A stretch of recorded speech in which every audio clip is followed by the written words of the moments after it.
Բարև ձեզ սիրելի բարեկամներ, դուք դիտում եք A1+-ի Postscriptum հաղորդաշարը եւ այսօր իմ զրուցակիցն է ազգային ժողովի պատգամավոր Կարինե Աճեմյանը, շնորհակալություն։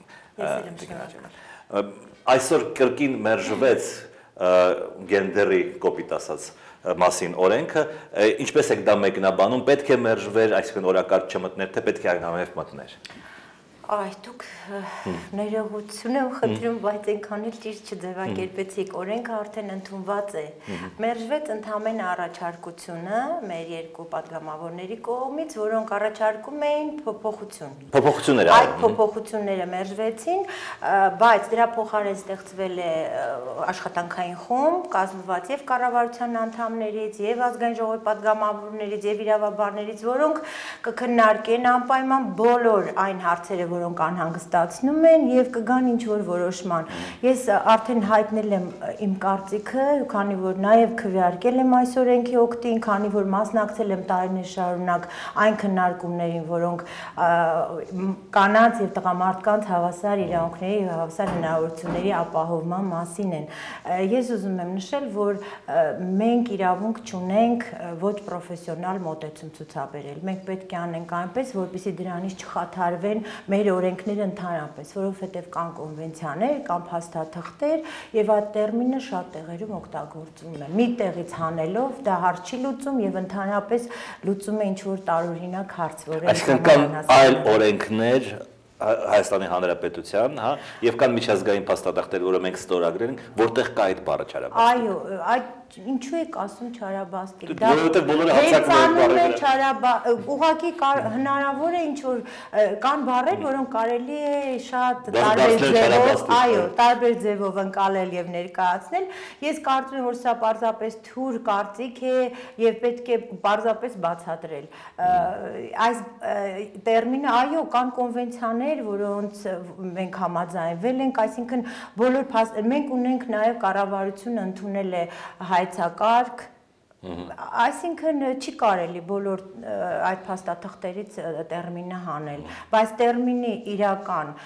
վերծանումը դա սեռային հատկանիշն է եւ ես ելի եմ կրկնում, ես ինքս լինելով ընտանիքի մայր, լինելով մարդ, որը միշտ դեմ է եղել ֆեմինիզմի կամ տարբեր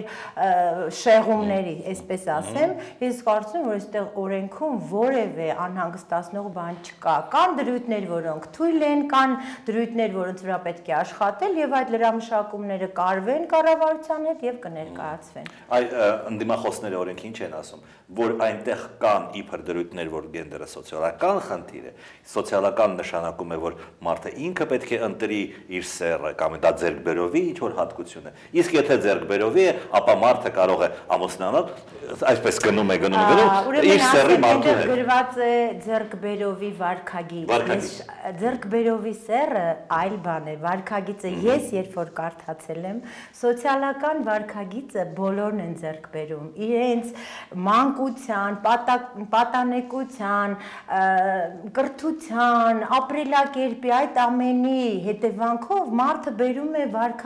ձեռք է բերում վարքագիծ։ Ես ինքս այդպես կարող եմ դա բնութագրել, բայց ասել, որ այստեղ գրված է, որ սեռը մարդը կարող է փոխել, դուք ամբողջ օրենքը կարդացեք, դա ընդհանրապես կանանց եւ ոչ միայն կանանց, տղամարդկանց իրավունքների պաշտպանության մասին է։ Այսինքն ես էլի պիտի կրկնեմ, եթե մարդիկ նույն աշխատանքն են կատարում, տարբեր սեռի մարդ, նրանք պետք է վարձատրվեն նույն ձևով։ Այսինքն դա խտրականություն է, չէ՞, եւ կնոջը ավելի քիչ են վճարում։ Կամ իրականում օրենքը ընդունվել է նրա համար, որպեսզի կանանց ներկայացվածությունը հասարակական քաղաքական կյանքում մեծացվի։ Եթե մենք դրան դեմ ենք, խնդրեմ, ընդհանրապես կարելի է դրան դեմ լինել։ Ես դեմ չեմ, բոլոր կարծիքները կարելի է լսել, բայց ներկայացնել այդպես, որ գենդեր այլասերվածություն է քարոզում, ես իհարկե այդպիսի կատեգորիկ բան երբեք չէի ասել։ Ձեռքբերովի վարքագիծը վրա կանգ Ձեռքբերովի վարքագիծը, եկեք փոխենք, եթե դա բոլորին այդքան անհանգստացնում է, բայց բառը ընդհանրապես տերմինը հանել օրենքից, Դրան ես դեմ եմ այն պատճառով, որ դա օգտագործվում է բոլոր միջազգային փաստաթղթերում, երբ որ խոսվում է կանանց եւ տղամարդկանց իրավահավասարության մասին։ Ինչու այդ հարցը այդքան Իրավական ոլորտում ես նկատի ունեմ ոչ թե կանանց բնությունը կնոջ եւ տղամարդու շատ տարբեր է ստեղծել եւ դա մեր առավելությունն է։ Ընդհանրապես իրավունքների պաշտպանության մասին է խոսքը։ Ինչու այդ խնդիրը այդքան սուր բարձրացավ հիմա, որովհետեւ որքան ես գիտեմ այս 20 տարիների ընթացքում մենք ունենք բազմաթիվ ուրեմն հասարակական կազմակերպություններ, որոնք պաշտպանում են հիմնականում կանանց իրավունքները եւ որոնք հաճախ օգտագործում են այդ բառը եւ դրա դեմ ոչ ոք չէր խոսում։ Դուք ինքներդ ասացիք, ես կրկնում եմ, 3 տարուց ավել մենք այս օրենքը քննարկել ենք եւ միայն եղել են առաջարկներ կապված քվոտավորման հետ։ Այդ քվոտավորումը, որ կանանց ներգրավվածությունը ավելանա քաղաքական կյանքում եւ հատկապես տեղական ինքնակառավարման մարմիններում, ազգային ժողովում, քվոտավորման կարգը, քանի որ շատ հստակ ձևակերպված է ընտրական օրենսգրքում, իսկ մենք այնպիսի ձևակերպում է տրված այդ դրույթներին, որ ազատություն է տալիս յուրաքանչյուր քաղաքական ուժ, որը գտնում է, որ կարող է շատ կանանց ներգրավել, կարող է դա անել։ Եթե գտնում է, որ այսքան է պետք իրեն, ինքը կարող է այդ լիմիտը անել։ Այսինքն մենք այնպիսի ընտրական օրենսգիրք ենք, փոփոխություններ ենք արել ընտրական օրենսգրքում, որ այդ քվոտավորումը շատ նորմալ ձևակերպված է։ Եվ այս օրենքում որոշ քաղաքական ուժեր առաջարկեցին շատ կոնկրետացնել քվոտավորման կարգը, թվերով, տոկոսներով, եւ այդ առաջարկությունները չանցան։ Ընդհանրապես սա է, եւ ես կարծում եմ, որ այսպիսի մեծ աղմուկ առհասարակ բարձրացնել։ Ես էլ ուզում եմ հարցնել այդ մարդկանց, ովքեր որ համոզված են, որ դա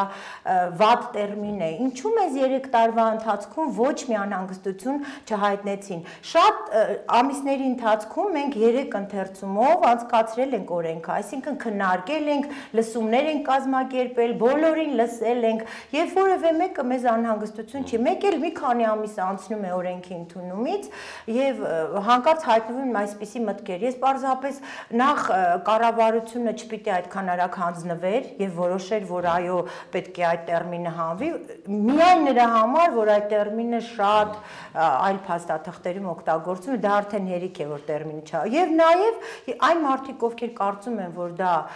այդ տերմինը նշանակում է շեղում, պիտի բացատրեն մեզ որտեղ է դա գրված, որովհետեւ մենք էլ բառարաններում նայել ենք, մենք էլ ենք ուսումնասիրել եւ որևէ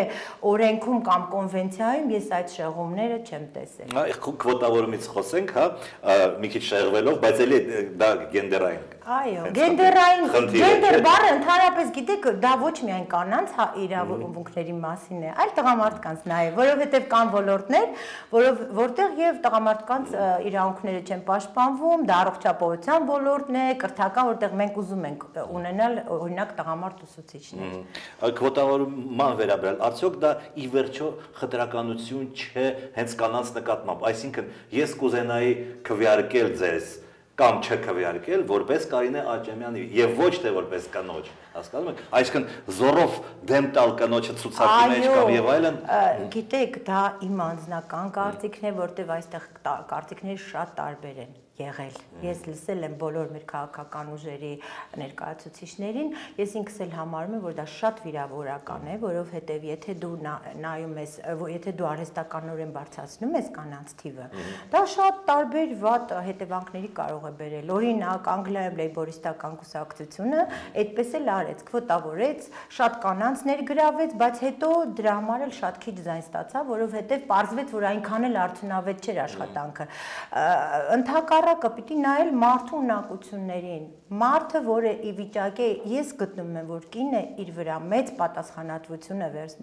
վերցնում, երբ դառնում է քաղաքական գործիչ։ Դա տղամարդու պատասխանատվություն է։ Եվ իրականում, եթե կան կանայք, ովքեր կարողանում են դա անել, այո, մարդիկ ազատ են քվեարկելու նրանց օգտին կամ ոչ, մեր օրենսգիրքը այդ ազատությունը եւ այդ հնարավորությունը տալիս է։ Իմ տպավորությամբ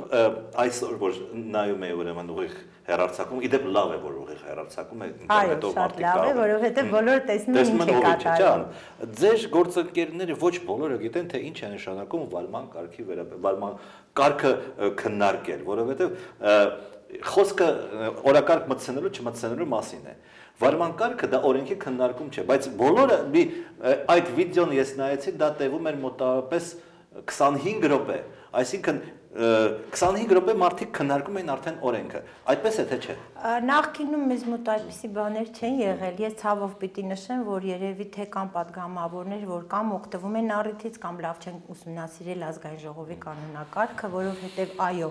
վարման կարգի վերաբերյալ, երբ դու խոսք ես խնդրում, դա պիտի վերաբերի կոնկրետ այն հարցին, ինչի,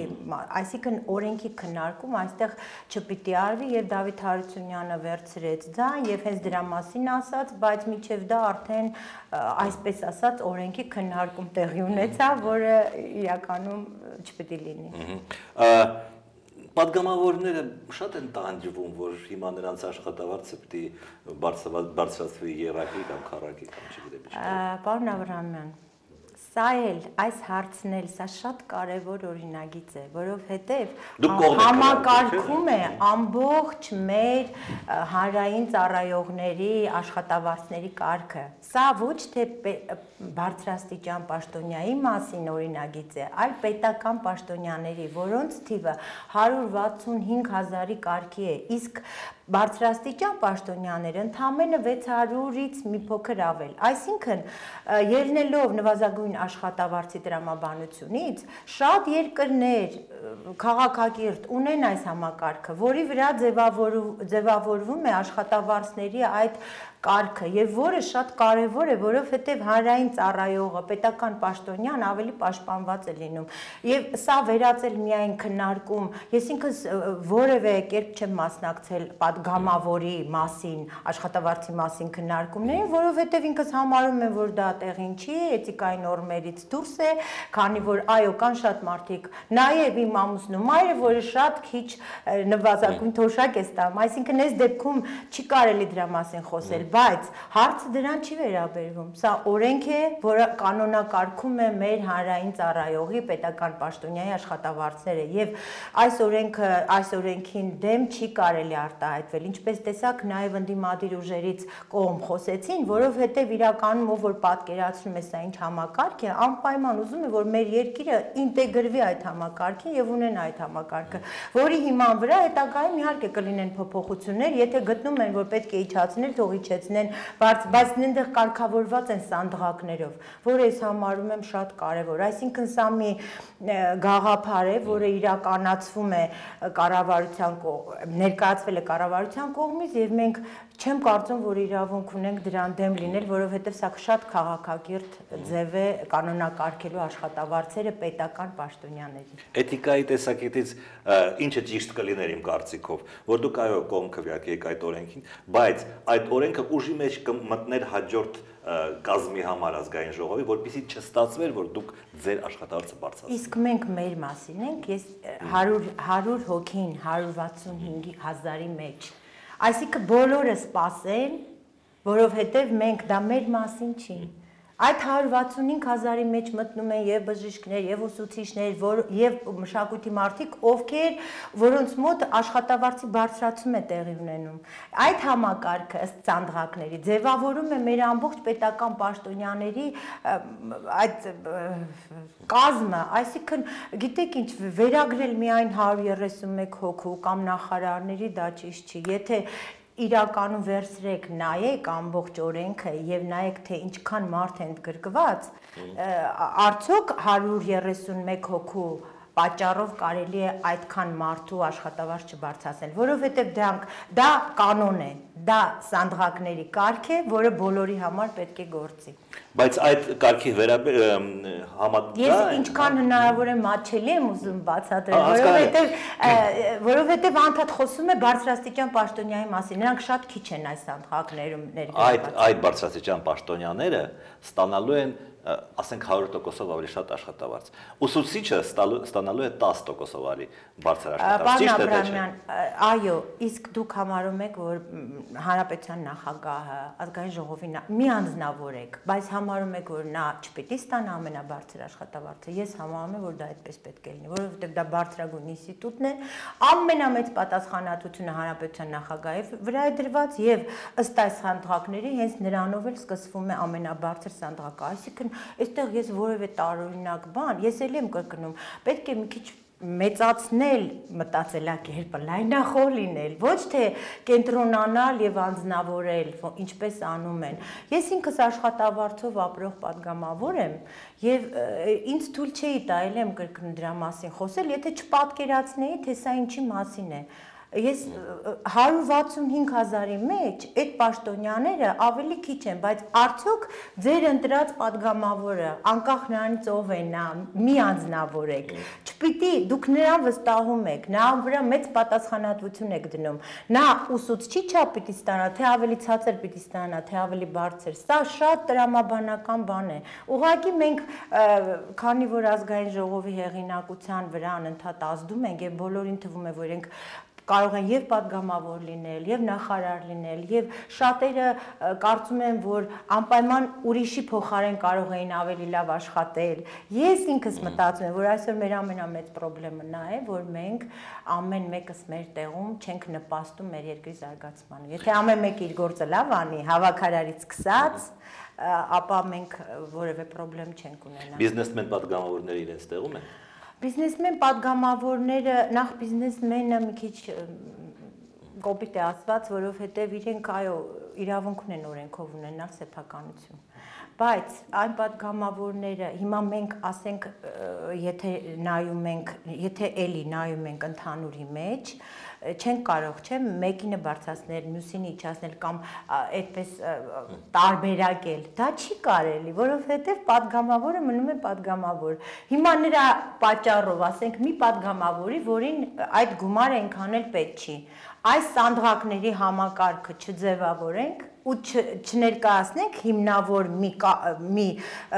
փաստաթուղթ, որով իրականում ամբողջ մեր համակարգը կանոնակարգվում է։ Ես կարծում եմ այնքան էլ ճիշտ չի։ Անցնելով մեկ այլ թեմայի, այսինքն այլ թեմաների, ես կուզեի ձեր կարծիքը իմանալ Վարդան Պետրոսյանի հետ տեղի ունեցածի վերաբերյալ, քանի որ դուք մինչև падգամավոր դառնալը երկար ժամանակ թատրոնի հետ կապ ունեիք, ձեր ամուսինն որովհետև անընդհատ շարունակում է աշխատել այդ ոլորտում, չէ՞։ Ինչ եք մտածում, կարելի է արդյոք նրա խափանման միջոցը կալանք չընտրել եւ ընդհանրապես հասարակական վերաբերմունքը այդ ուրեմն միջադեպին։ Նախ ես ուզում եմ ասել, որ սա շատ մեծ ողբերգություն է երկու կողմի համար, իսկապես ողբերգություն եւ շահարկել կամ մտածել, որ այսօր գիտեք Վարդան Պետրոսյանն է կամ թեկուզ դա լիներ սովորական այլ մարդ։ Ես ուզում եմ, որ մենք անպայման շատ օբյեկտիվ լինենք։ Ես պարզապես կուզենայի, որ ավելի քիչ խոսվեր եւ քիչ վնաս տային այն մարդկանց, ովքեր դրանից տուժել են։ Իհարկե, հասարակությունը, երբ որ մարդը ճանաչված է, իր վերաբերմունքը ցույց է տալիս։ Ես չեմ համարում, որ նա կարող է փախչել կամ նրա համար բայց ես իրավաբան չեմ եւ ես չեմ կարող երբեք 100%-ով ասել, թե ինչպես պիտի վարվեն իրավաբանները կամ իրավական ոլորտում ինչ որոշում պիտի կայացնեն։ Որպես մարդ, այո, ես կուզենայի, որ նրան չկալանավորեին, այլ քննությունը ընթանար, բայց ես կուզենայի նաև, որ Վարդան Պետրոսյանը առհասարակ այս թեմայով ելույթներ չունենար, որովհետև սա իրականում շատ տխուր թեմա է, շատ ողբերգական դեպք է եւ ավելի լավ կլինի, որ այդ քննությունը ընթանա մի քիչ ավելի զուսպ եւ մենք ավելի քիչ սա շոու դարձնենք, քիչ սրա մասին խոսենք։ Ես կարծում եմ, որ դա ավելի ճիշտ կլինի։ Մարդիկ սովորաբար այդ քննարկումների ժամանակ զուգահեռներ են անցկացնում։ Ասում են, որ նախկին մարզպետ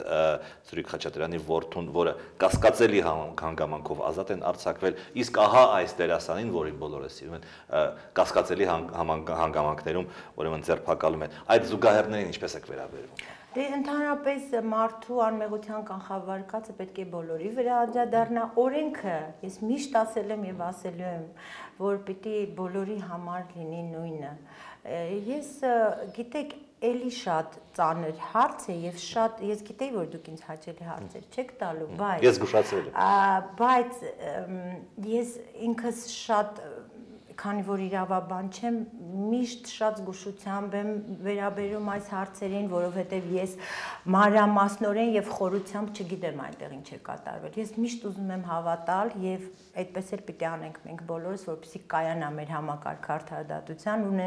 ունենանք այնպիսի համակարգ, որտեղ բոլորը օրենքի առջև կլինեն հավասար։ Քաղաքական զարգացումների վերաբերյալ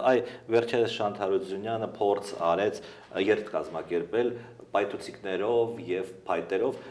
դուք դա համարում եք քաղաքական պայքարի մի մաս, դա ընդվզում է գուցե մեր ժողովրդի կամ դուք պարզապես համարում եք որ դա խուլիգանություն է։ Կար խուլիգանության տար, որովհետև ինքս ինչ կադրեր որ տեսա, նույնիսկ այդպիսի բան ասեցի, որ ոստիկանությունը արագ չարձագանքեց, որովհետև ինքս համարում եմ, որ երբ ընդվզումը ձեր ասած կամ բողոքը դառնում է անկարգություն, օրենքի խախտում եւ քաղաքի կենտրոնում որտեղ երեխաներ կան, այն ժամին եւ ուսանողներ կան, մարդիկ, որոնք կարող են պարզապես տուժել, եւ դա կարող է այդպես լինել։ Ես կարծում եմ, որ արագ պետք է կանխել դա։ Իմ խորին համոզմամբ եւ ես շատ տխրում եմ դրա համար, այսպիսով շատ արժեզրկվում, վարկաբերվում են այն շարժումները, որոնք կարող էին որպես քաղաքացիական շարժում կայանալ, այսինքն, եթե մարդը, որին մենք երևի թե շատերը գիտեն, որ շատ անհավասարակշռված է, հոգեբանական խնդիրներ ունի եւ նախօրոք հայտարարում է իր նպատակների մասին, բայց տարերայնորեն ինչ որ սկսում է մարդկանց խառնել իրար եւ անկարգություններ հրահարել, չեմ կարծում, որ այստեղ պիտի այդքան ոստիկանությունը զգուշ լինի։ Մեր ոստիկանությունը ճիշտ ասած շատ հանդուրժող եւ զգուշ է։ Հնարավոր է, որ դա ճիշտ է։ Այսինքն նրանք ավելի կարծր միջոցներ պիտի ձեռնարկեն։ Ես կարծում եմ, որ այո, որովհետեւ իսկ դուք ինչ եք մտածում։ Անպայման պիտի մեկը տուժեր,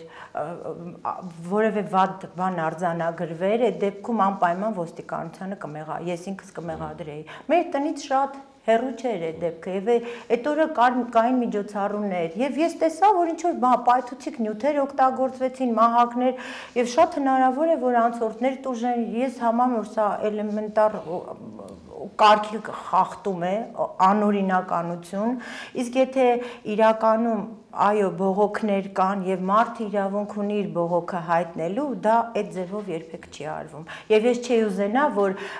որևէ մեկը վարկաբեկեր կամ արժեզրկեր այդ հանգամանքը, որ վաղը մյուս օրը որևէ շարժում արդեն այն ուժը չի ունենա կամ որևէ մեկի ասածը երբեք կարևորություն չի կարող ունենալ։ Գիտեք ինչ հիմնավորում է բերվում նման դրսևորումների համար։ Ասվում է, որ միևնույն է Հայաստանում այս 22 տարվա ընթացքում հնարավոր չէ իշխանություն փոխել խաղաղ ճանապարհով։ Հնարավոր է միայն բռնության ճանապարհով, որտեղ իշխանությունը կեղծելով ընտրությունները վերարտադրվում է անընդհատ։ Եվ դրա համար ժողովուրդը ուրիշ ճար չունի, քան դիմելու այսպիսի բաների։ Ինչպես բռնության ճանապարհով իշխանափոխություն լինում է տոտալիտար եւ շատ վայրենի երկրներում ոչ զարգացած։ Դուք եթե նայեք միշտ այդպես է եղել եւ բռնությունը չեմ կարծում որ դա ճիշտ ճանապարհ է եւ ելի պիտի կրկնեմ որ այո բոլորը կարծում են որ իրենք ավելի լավ նախագահ կլինեն, ավելի լավ նախարար կլինեն, բայց հենց իրենց տեղում այնպեսի սխալներ են թույլ տալիս։ Դուք պատկերացնում եք որ այդ մարդկանց